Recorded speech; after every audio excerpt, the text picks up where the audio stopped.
शिव पुराण पढ़कर मैं शिव जी की भक्त हूँ और उन्हीं से मेरे सारे कार्य पूरे हुए और उन्हीं की आज्ञा से मैंने शिव पुराण को पढ़ना शुरू किया। और जब शिव पुराण पढ़ा तो जाना कि जीवन के स्पेशली कलयुग में मिलने वाले सारे पापों, सारे कष्टों, जीवन की श्रेणी, कैसे जीना चाहिए हमें जीवन, कैसे हमारे घर बार की हमें देखभाल करनी चाहिए, कैसे हमें अड़ोस पड़ोस की देखभाल करनी चाहिए, कैसे संसार बना, कैसे संसार के वार बने, कैसे देवी देवता बने, कैसे नदी नदियाँ बनी, ये सब ज्ञान उसके अंदर निहित है। लेकिन कभी हमने पढ़ा ही नहीं, कभी उसमें मन लगाया ही नहीं। पर उसमें हैरानी की बात यह है कि उसमें ये तक भी लिखा है कि आप अगर मन लगाए बिना भी इसे पढ़ लो ना, सिर्फ जैसे होता है ना कि बच्चे को आप बोलो कि आप तो बस पढ़ ले, तू कुछ लिखाई हो तेरे पास हो जाएगा, तो उसमें भी ना भगवान ने हमारे लिए ऐसे ही लिखा है कि तू मन ना लगाई हो, तू इसे बस पढ़ ले, इन कानों से अपने आत्मा में उतार ले, मैं तेरे को पास कर दूंगा। लेकिन हम इतने निकम्मे हैं कि हम पूरे जीवन भर में एक बार भी शिव पुराण को पढ़ने का कष्ट नहीं करते। बहुत सारे पुराण हैं, 18 पुराण हैं, 4 वेद हैं, लेकिन यही एक पुराण है जिसको पढ़कर हमें मोक्ष प्राप्त होगा, जिसको पढ़कर हम जीवन चक्र से निकलेंगे और उसके साथ साथ हम इस जीवन में भी सुखों को भोगेंगे। जीवन का सबसे बड़ा सुख महलों में रहना नहीं है, जीवन का सबसे बड़ा सुख है मानसिक शांति। और जैसे जैसे आप ईश्वर के प्रति अपनी प्रीति करेंगे वैसे ही आपको मानसिक शांति प्राप्त होगी, संतोष प्राप्त होगा और आपको कोई भी संताप नहीं होगा। तो सबसे पहले शिव पुराण के बारे में अगर मैं बताऊं, क्योंकि अगर हम यहाँ सब एकत्र हुए हैं शिव पुराण की महिमा को जानने के लिए, तो आई एम श्योर कि बहुत सारे लोगों ने इसका नाम सुना तो होगा कि शिव पुराण है, लेकिन वो है क्या? शिव पुराण में सिर्फ शिव जी की पार्वती जी से ब्याह के बारे में नहीं लिखा हुआ। शिव पुराण में कैसे सृष्टि बनी, सृष्टि के बाद कैसे महादेव गुरुओं के गुरु बने, कैसे महादेव ने एक एक वार को डिसाइड किया। आपको पता है कि आप उसको पढ़ो तो आपको ज्ञात हो कि सोमवार को किस देवता की पूजा करें तो हमें ज़्यादा फल मिलेगा, कैसे पूजा करें तो ज़्यादा फल मिलेगा, कैसे हमें अपने दिन की शुरुआत करनी चाहिए, कैसे हमें आए हुए अतिथि का स्वागत करना चाहिए, कैसे तीर्थों पे जाना ज़रूरी है, कैसे तीर्थों पे ना जाए बिना भी हम अपने जीवन में वही पुण्य प्राप्त कर सकते हैं जो तीर्थ में जाकर होता है।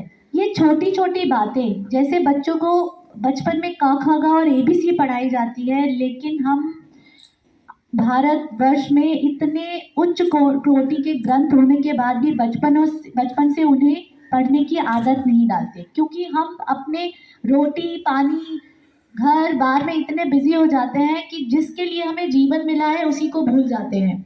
लेकिन आज हमें ये मौका दिया है ईश्वर ने, आज ईश्वर ने ये सद्बुद्धि दी है कि हमारे हाथ पैर चलते हुए हमें उसने ये ज्ञान दे दिया कि हम ये शिव पुराण को पढ़ें। यहाँ पर मैं कुछ शिव पुराण लाई हूँ, अगर जिसकी इच्छा हो तो वो पढ़ सकता है। और सबसे मज़ेदार बात क्या है ना, शिव पुराण में ये भी बताया है कि आपके जीवन में कलयुग में आपके पास कष्ट आएंगे, हर तरीके के कष्ट आएंगे, आप पापी बनोगे, आप अज्ञानी बनोगे, लेकिन उसमें साफ साफ बताया है कि कैसे हम ईश्वर को खुश करके अपने पापों को खत्म कर सकते हैं। हम आज की दुनिया में जब हमें लगता है कि ईश्वर की मूर्ति रूप से पूजा करने से ही हमें उसका फल मिलता है, लेकिन ये वहाँ लिख के दिया गया है कि ये दूसरे दर्जे की पूजा भाव है। पहले दर्जे का पूजा भाव है जिसमें आप श्रवण करो, जिसमें आप सुनो, जैसे कि आप अभी सुन रहे हो। सबसे पहले हम कथा को सुने, हम सत्वचनों को सुने, सत्संग को सुने, तो जब वो हमारे आत्मा में जाएंगे उससे हमारे पाप अपने आप नष्ट होंगे।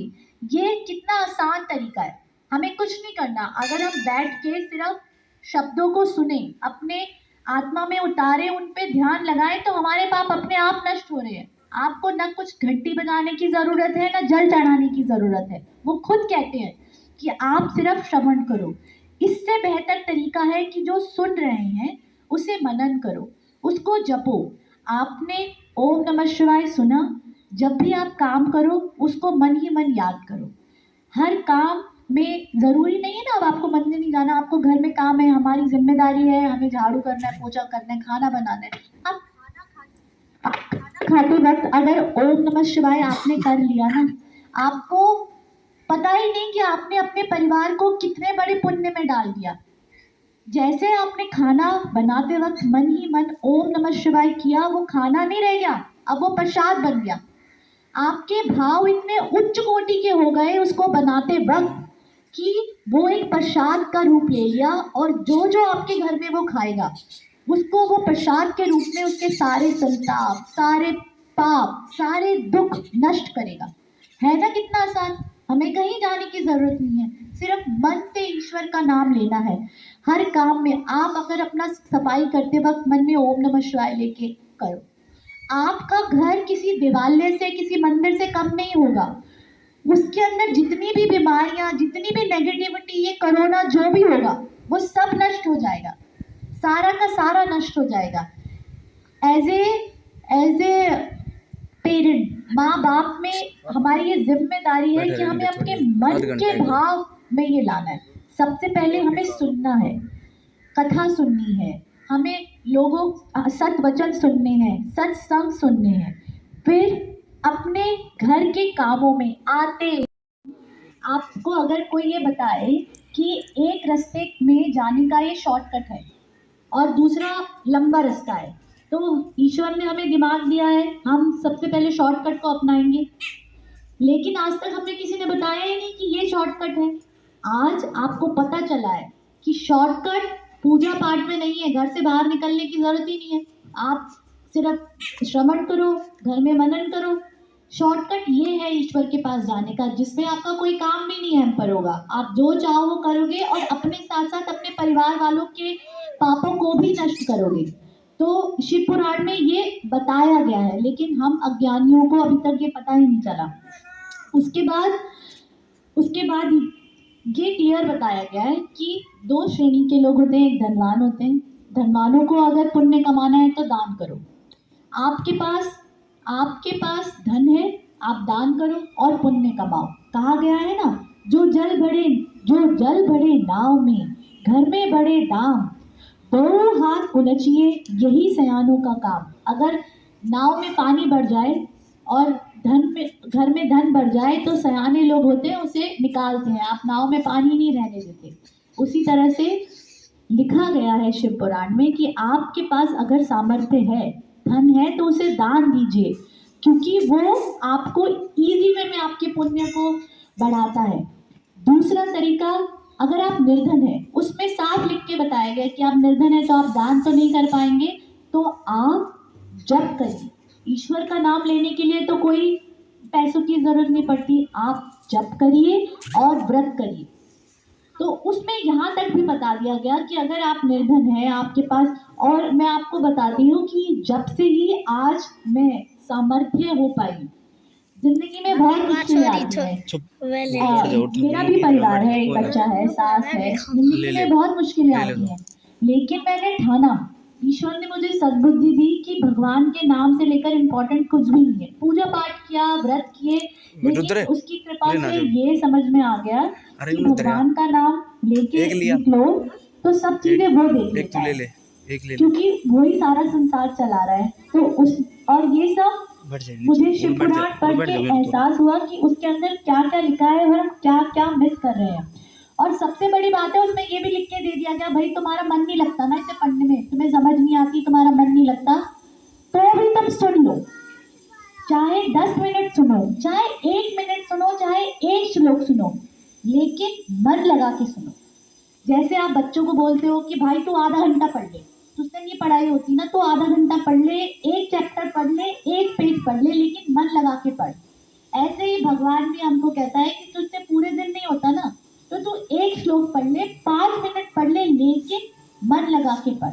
उस समय ये ध्यान नहीं आना चाहिए कि अरे मेरे चूल्हे पे तो दूध रखा है, अरे मुझे अपने बच्चों के लिए खाना बनाना है, अरे मेरी झाड़ू रह गई, बाजार से ये सामान लाना है। कुछ तो उसके लिए छोड़ो। आप उसके लिए 5 मिनट निकालोगे तो वो आपके लिए सारा जीवन निकाल लेगा। 5 मिनट के लिए उस पे छोड़ो, उस पे विश्वास करना सीखो। अगर आपको ये विश्वास नहीं है कि वो आपका उबलता हुआ दूध संभाल लेगा, तो आपको क्या विश्वास है कि वो आपकी जिंदगी में होने वाली परेशानियों को संभाल लेगा। आप बड़ी परेशानियों के लिए तो उसके पास जाते हो, हे ईश्वर मेरी नौकरी लगा दे, लेकिन जब घर की छोटी सी चीज तो आप उसके पर छोड़ नहीं पाते, उसके लिए नहीं छोड़ पाते, उसके ऊपर नहीं छोड़ पाते, तो क्या आपका विश्वास उसके ऊपर सच्चा है?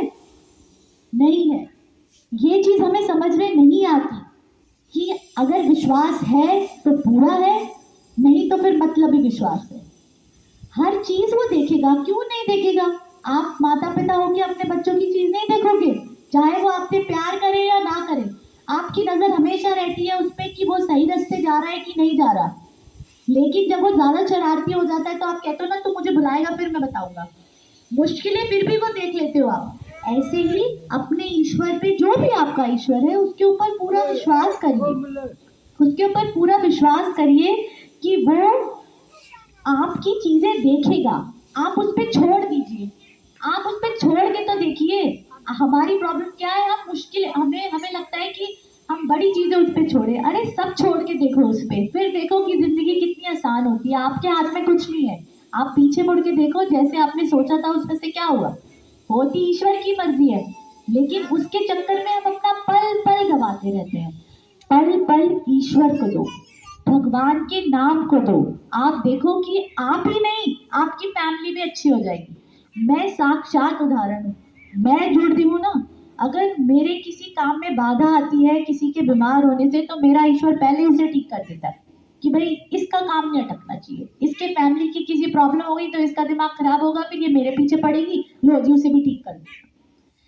क्योंकि मैं तो जान खा जाऊंगी ना, तुम्हारी जिम्मेदारी है, तुम्हें करना था, तुमने बताया था, तुम्हें ही करना था, मैं तो कुछ नहीं कर सकती, ईश्वर तुम करो। तो इससे पहले मैं उसकी जान खाऊं, उससे पहले वो समझ जाता है कि वो मेरे परिवार वालों को भी देख लेता है। तो ये महिमा होती है ईश्वर के नाम की, क्योंकि मुझे उस पर विश्वास है, क्योंकि मुझे किसी डॉक्टर से, किसी नेता से, किसी अपने घर के किसी सदस्य से ज्यादा उस पर विश्वास है कि वो आएगा, वो मेरी हेल्प करेगा, वो सब कुछ करेगा। और ये शिव पुराण में लिख के दिया हुआ है। और उसका जैसे कहते हैं, आपका पूरा परिवार जुड़ जाता है, पूरा परिवार पुण्य के तले चला जाता है। और हमारे को क्या ना सिखाया गया है बचपन से कि जो बुढ़ापा होता है ना उसमें ही पूजा पाठ करते हैं। बचपन से हमारे दिमाग में डाला गया है कि बुढ़ापा होता है तब है पूजा पाठ का टाइम। बचपन पढ़ो, जवानी में काम करो और बुढ़ापे में भगवान का नाम लो। अरे भाई, कहते हैं आछे दिन पाछे गए, हरी से किया ना हेत, अब पछताए होत क्या जब चिड़िया चुग गई खेत।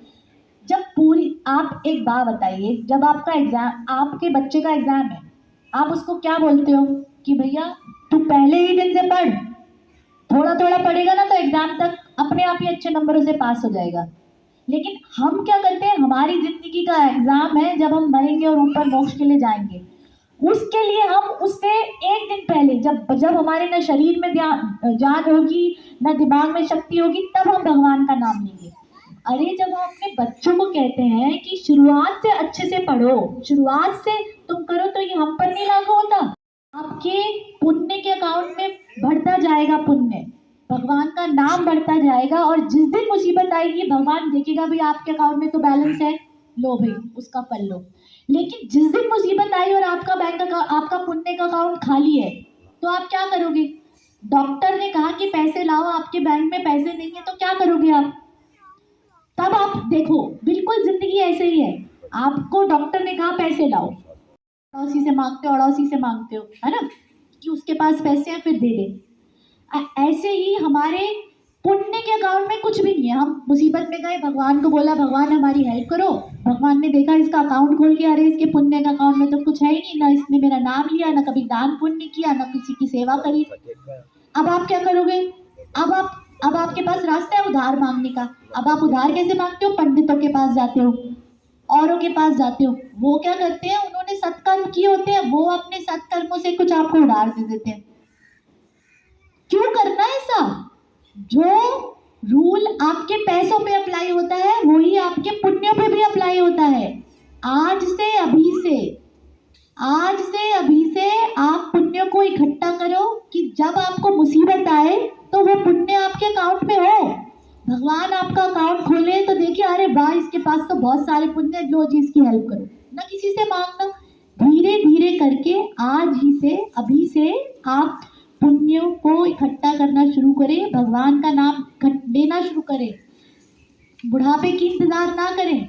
ये मनुष्य जीवन हमें पहले ही क्षण से भगवान का नाम लेने के लिए दिया गया है, लेकिन हम जो है लगे रहते हैं कि आखिर की वेट करेंगे, आखिर की वेट करेंगे। तो मेरा आप सबसे निवेदन है कि आज से ही अभी से ही आप अपने पुण्य को इकट्ठा करना शुरू करें। तो अब हम ये मैंने आपको बताया, ये मैं अपनी तरफ से नहीं बता रही, ये शिव पुराण में लिखा हुआ है। शिव पुराण में तीसरी बार पढ़ रही हूँ और हर बार जब पढ़ती हूँ तो लगता है कि क्या है इसके अंदर, अरे वाह।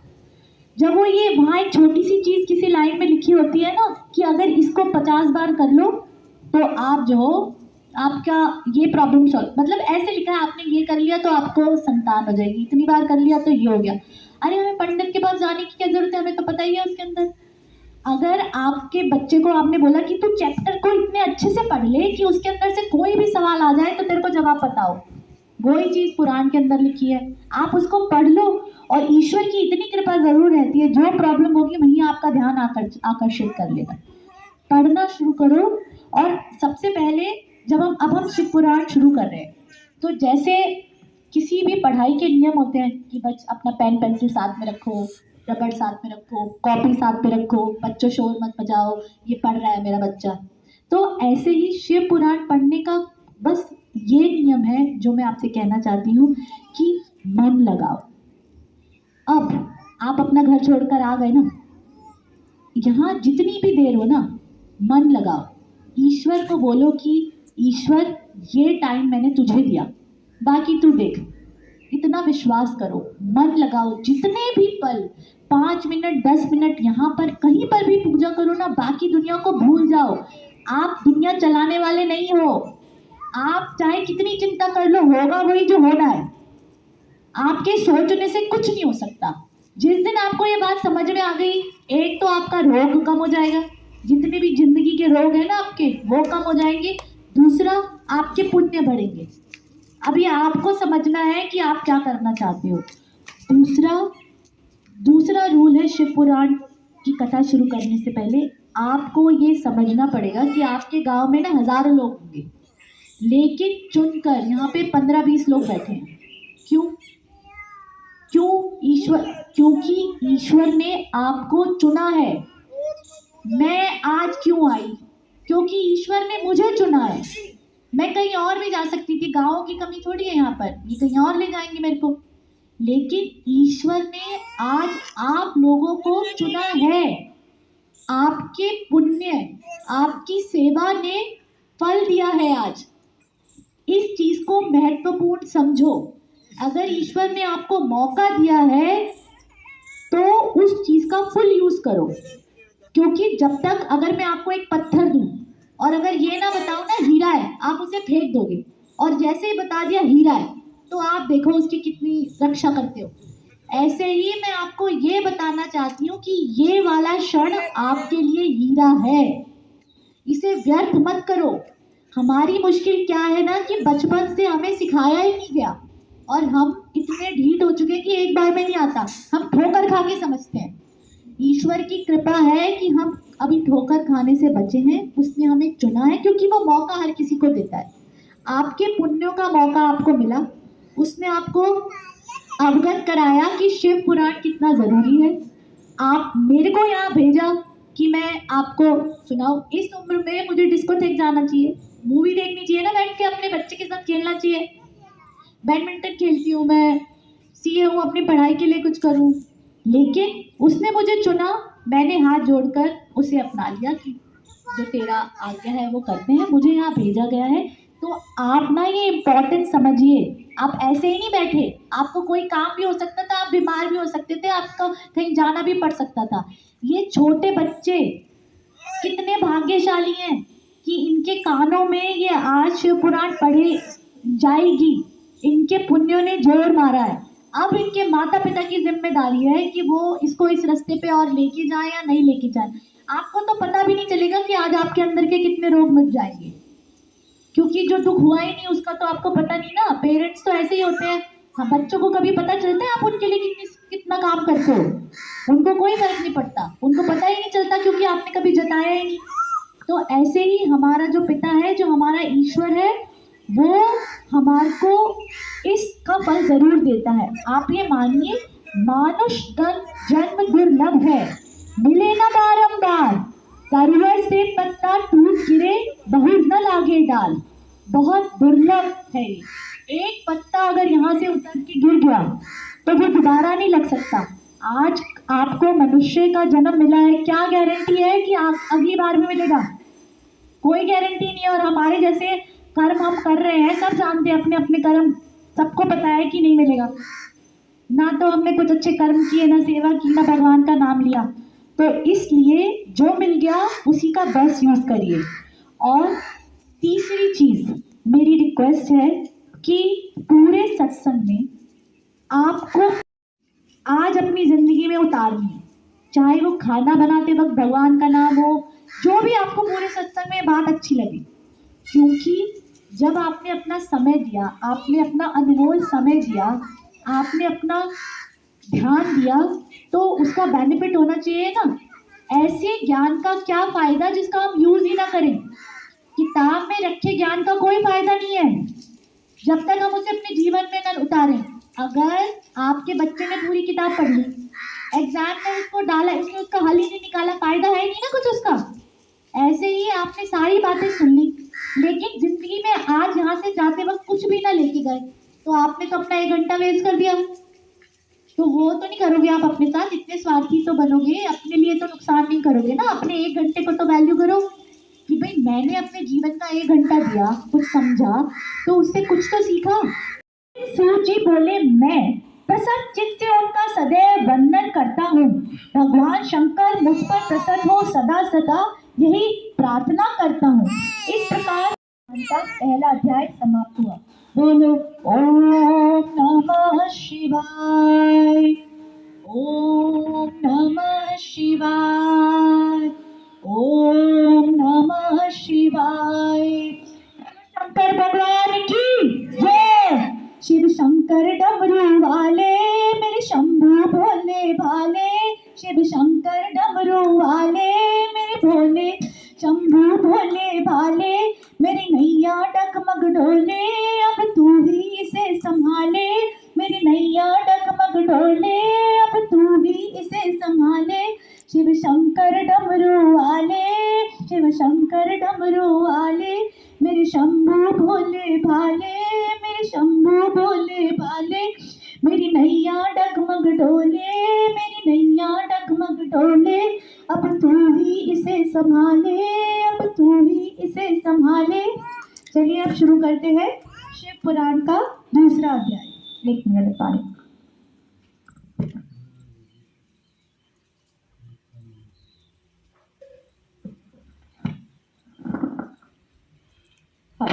शौनक जी सूत जी से बोले, हे महाभाग सूत जी, आप धन्य हैं। आप हैं परमात्म तत्व के ज्ञाता और हम अज्ञानी। जो आपने हमें दिव्य शिव कथा सुनाई, उसका तो धन्यवाद भी हमें करना नहीं आता। हमने यह पाप नाशनी, मन को पवित्र करने वाली और भगवान शिव को प्रसन्न करने वाली अद्भुत बात है सुनी। भूतल पर इस कथा के समान कल्याण का की बात सर्वश्रेष्ठ कोई साधन नहीं दूसरा। ये बात हमने अच्छे से है समझ ली। सूत जी, जैसे आपसे ये कथा सुनकर हमारे मन अत्यंत शुद्ध और निर्मल हुए, कृपा करके बताएं कि और कौन कौन से जीव इस कथा को सुनकर मुक्त हुए। सूत जी बोले, ये कथा वास्तव में है उत्तम ज्ञान यज्ञ। तारे हैं कई पापी दुराचारी काम इसमें आज तक। यह कथा सांसारिक भोग के साथ मोक्ष को भी देने वाली है। सभी पापों को नष्ट करके शिव भक्ति में लीन करने वाली है। जो अत्यंत लालची, सत्यविहीन, पाखंडी, माता पिता से द्वेष करने वाले तथा हिंसक प्रवृत्ति के भी हैं, वो भी इस ज्ञान यज्ञ से पवित्र हो जाते हैं। अपने वर्णाश्रम धर्म का पालन न करने वाले ईर्ष्याग्रस्त लोग भी कली काल में इसके द्वारा मित्र हो जाते हैं। जो मनुष्य सदा पाप कर्मों में लिप्त रहते हैं, शठ है और अत्यंत दूषित विचार वाले, वे दुष्चरित्र दुर्बुद्धि देवताओं के द्रव्य के उपभोगी है, सिर्फ इस कथा के ज्ञान रूपी यज्ञ से ही तरने वाले। इस पुराण का श्रवण करता है बड़े बड़े पापों का नाश। भोग और मोक्ष के साथ शिव को प्रसन्न करने का यही एकमात्र साधन है खास। इस संबंध में मुनिवर इस प्राचीन इतिहास का उदाहरण दिया करते हैं, जिसके श्रवण मात्र से कितने ही पापों का नाश होता है और ना जाने कितने ही भव सागर में तरते हैं। तो सुनो, हे मुनि गणों, बहुत पहले की है ये बात। एक नगर हुआ था कलयुग में, जिसका नाम था किरात।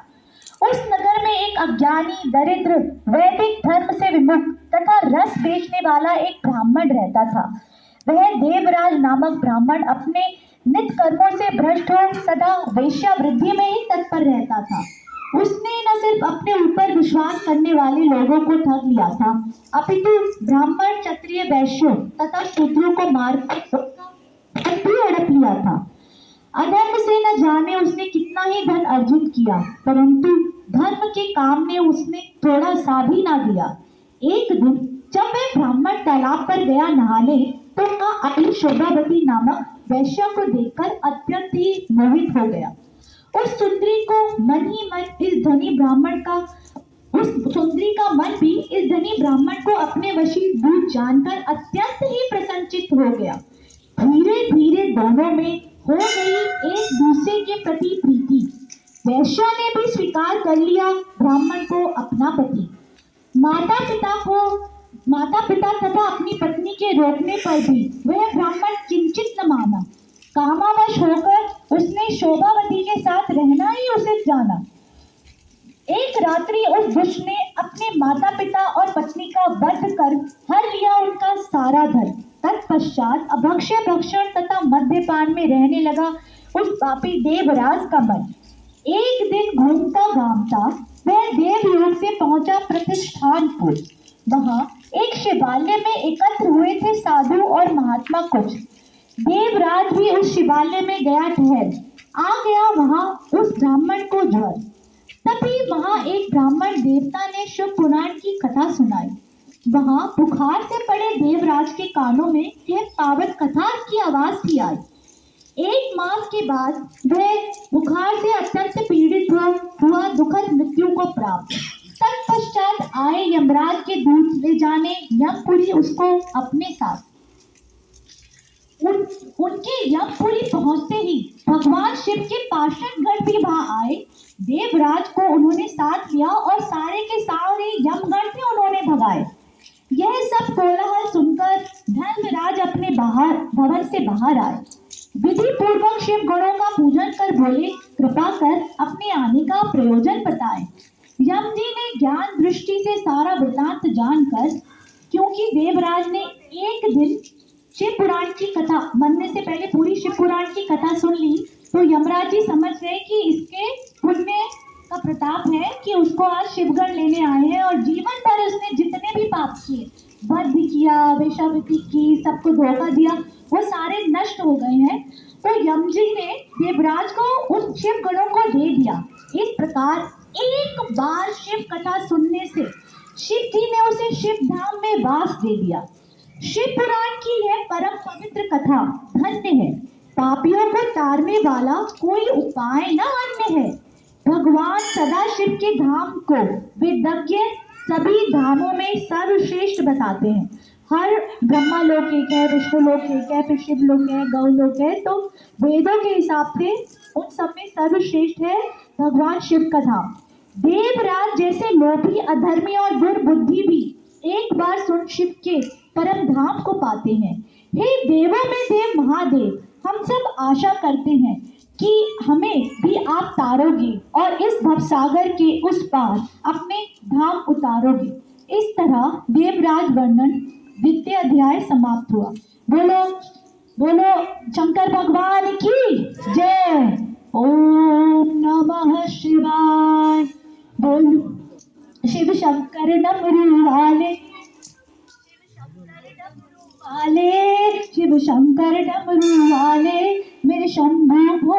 घाट। मेरी नैया डगमग डोले, मेरी नैया डगमग डोले, अब तू ही इसे संभाले। शिव शंकर डमरू वाले, मेरे शंभू भोले भाले,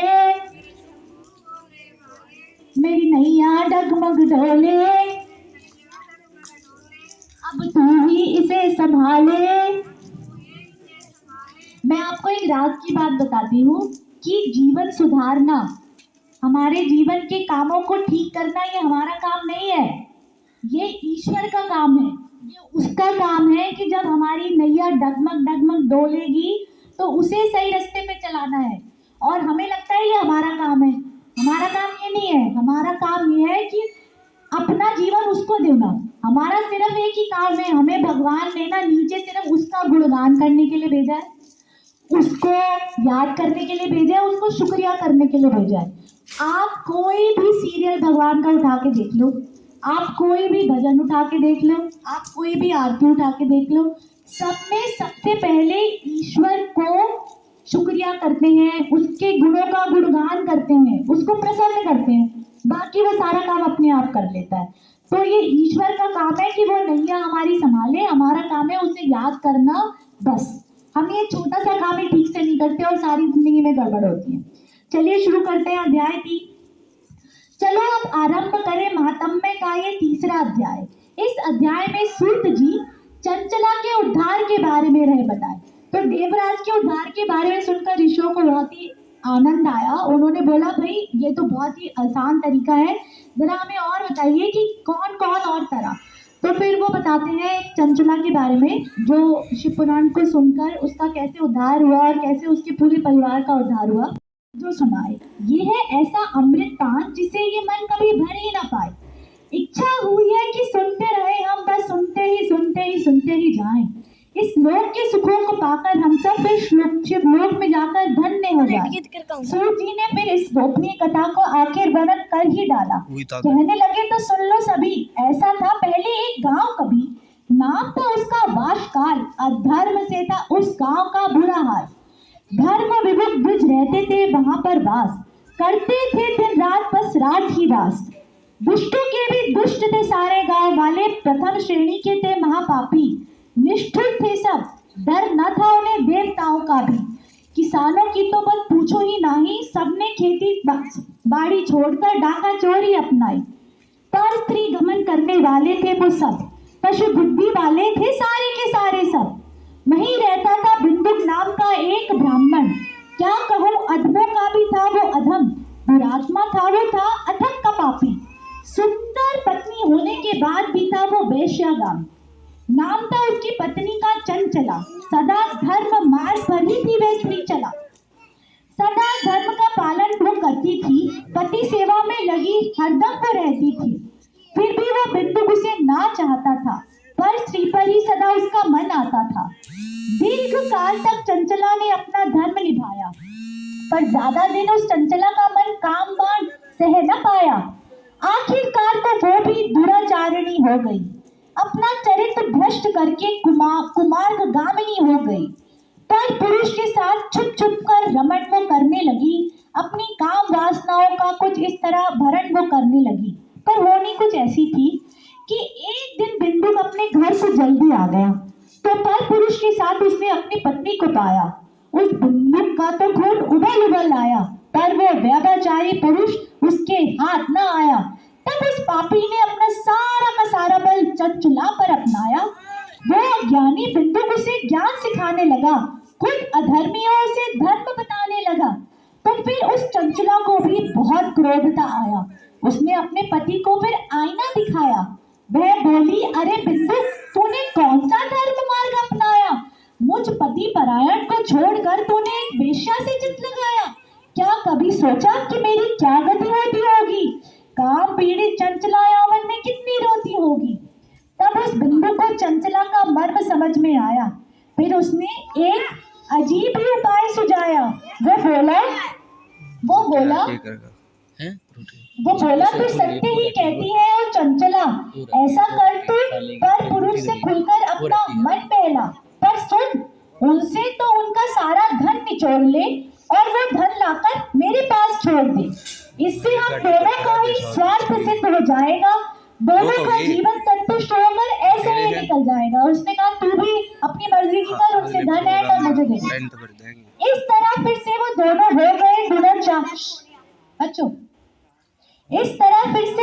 हो गए दुराचार में लिप्त। अधर्म कार्यों में उनका मन होने लगा तिप्त। कुछ समय उपरांत काल ने अपना रूप दिखाया। अब उस अधर्मी बिंदु का समय पूरा हो आया। मृत्यु ने था उसे आ घेरा, यमदूतों ने उसे नर्क में जा फेंका। उन्होंने उस बिंदु को बहुत सताया, उसके किए हुए पापों का फल उसे खूब चखाया। फिर अंत में उसको पिशाच बनाकर विंध्य पर्वत था मार भगाया। सूत जी बोले इस तरह बिंदु कृत्य के बाद पिशाच बन गया। अब मैं बताता हूँ चंचला का क्या हुआ। तो फिर सूत जी ने चंचला का हाल सुनाया, जिसने अपने पति को मृत्यु का पूरा लाभ उठाया। कई वर्ष यूं ही बीते और चंचला का यौवन भी ढल आया, तो उसके पूर्ण जन्मों के पुण्यों ने अपना प्रताप दिखाया। जैसे आज आपके पुण्य जन्म के पुण्यों ने प्रताप दिखाया है बच्चों, वैसे आज आप आए, वैसे ही चंचला के भी पुण्य जन्म के पल आए सामने, और वो संयोग से गोकर्ण नामक स्थान पर पहुंची और अनायास ही उसकी किस्मत जागी। शिव कथा सुनने की बनी वो भागी। उस क्षेत्र में एक ब्राह्मण देवता शिव पुराण को पाठ कर रहे थे। पर पुरुषगामी स्त्रियों को मिलने वाले सारे पाप गिना रहे थे। उन्होंने बताया कि उन स्त्रियों को नरक में क्या क्या झेलना पड़ता है, कैसे यमदूत से कोई ना कोई उनकी रक्षा करेगा। यह सुनकर चंचला का सारा अतीत उसके सामने आ गया। अब तो वो डर के मारे थर थर कांपने लगी, उसकी सांस न आए ऐसे जोर जोर से हाँफने लगी। तब फिर एकांत पाकर उसने ब्राह्मण देवता के पास पांव पकड़ लिए, एक एक करके अपने सारे पाप उन्हें गिना दिए। बोले मुझ मंद बुद्धि से घोर पाप हुआ है, मैंने अपना यौवन कामांध में ही जिया है। आपके वचनों को सुनकर आज मैं नींद से जागी हूँ। अहो भाग्य जो मैं बनी शिव पुराण सुनने की भागी हूँ। अब डर से मेरा शरीर थर थर कांप रहा है, जो वो आने वाले खतरों को भाप रहा है, क्योंकि अब वो समझ गई कि उससे जो जीवन व्यर्थ कर दिया, तो अब उसको नरक में जाना पड़ेगा और किस किस तरह के पाप, किस किस तरह के कष्ट सहने पड़े।